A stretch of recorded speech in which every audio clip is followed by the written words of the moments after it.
Hello everybody, we are back with a social science class where we were doing history chapter number 11, that is political formations in the 18th century. Now this will be the last chapter of your history portion and one of the most important chapter, because by this chapter only you will come to know how we entered into the modern period, which you will be studying in class 8. So this is one of the most important chapter which will act as a link. So basically what we are going to study in this chapter, we are going to study, first we will see a small introduction to the chapter, what is the chapter all about. We will be studying many regional kingdoms that arose, which are like Awadh, Bengal, Hyderabad, the Rajputs, Punjab under the Sikhs, Mysore, the Marathas and the Peshwas. So these will be what we will be studying in this chapter. Now here I have shown you one map where I have basically highlighted about Awadh, Bengal and Hyderabad. So the reason behind highlighting these three provinces were these three provinces, these were the largest provinces, the most important provinces which became independent, that is Awadh, Bengal and Hyderabad. Okay. All states, these all provinces about Awadh, Bengal, Hyderabad, Rajputs, Punjab, then Mysore, Marathas, Peshwas, we will be studying one by one. So basically let us just see what is this chapter all about.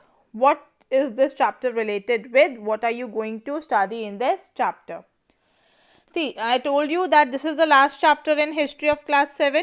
So before starting this chapter, we will again go back to chapter number 1 of history. And what was that chapter? That was medieval world. Now if you remember, in that chapter I told you about the three periods. Sorry, that is ancient, medieval and modern. You remember in my very first video I told you that there are three periods in history: ancient period, medieval period and modern period.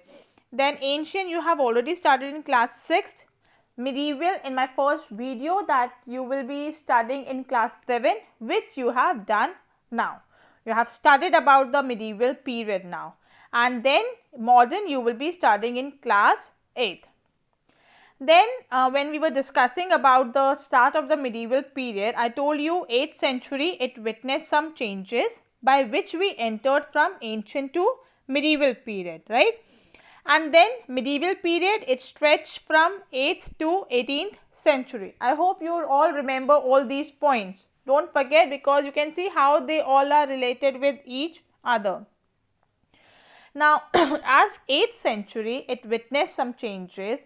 We moved from the ancient period to the medieval period.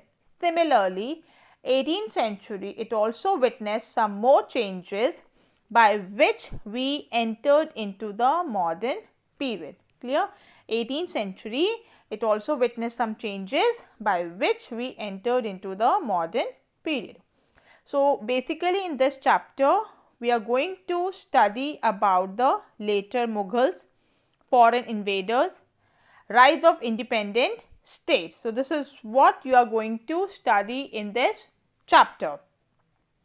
So, let us say the beginning of the 18th century, it saw the decline of the Mughal rule and the rise of many regional kingdoms. And the next part of the century saw the growth of the British rule, which you will be studying in the next class. So, you are getting my point. 18th century, the beginning of the 18th century, we saw the decline of the Mughal rule, by which many regional kingdoms had arisen. Then, the later part of the 18th century, that is you will be studying in class 8, it saw the growth of the British rule. Okay. So, there were various reasons behind the decline of the Mughal rule. In the great Mughals, we have already studied that Aurangzeb was the last great Mughal ruler. And then when did he die? He died in 1707, and the later Mughals who came, they were not very strong and they could not take the legacy forward. Then there were invasions from Nadir Shah, invasions from Ahmad Shah Abdali. What they did, they looted India. In fact, Nadir Shah, He even took away the famous Kohinoor diamond as well as the peacock throne of Shah Jahan. Getting my point? These two invasions, these two people who invaded India, out of them Nadir Shah, he even took away the Kohinoor diamond, which is the most famous diamond, and the peacock throne of Shah Jahan. Now, if we talk about the rulers, if we talk about the later Mughals, so there was Bahadur Shah I, who ruled from 1707 to 1712. Then he was succeeded by Jahandar Shah. Jahandar Shah, if I tell you about Jahandar Shah, he was a king, but he was a puppet in the hands of Zulfikar Khan, Zulfikar Khan, who was a powerful noble. Then after that, next was Farrukhsiyar. He was the nephew of Jahandar Shah, he was the nephew of Jahandar Shah. Now, who was Farrukhsiyar? Farrukhsiyar, again, he was a ruler only in the name. He was a king, but he did not have the right to use his power because he was controlled by the Sayyid brothers.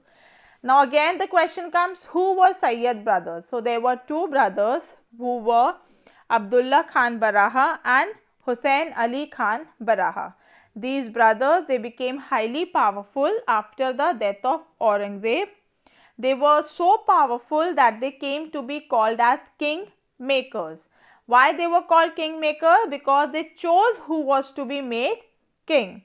Then they removed Farrukhsiyar from the throne in 1719. In 1720, they made Muhammad Shah the emperor.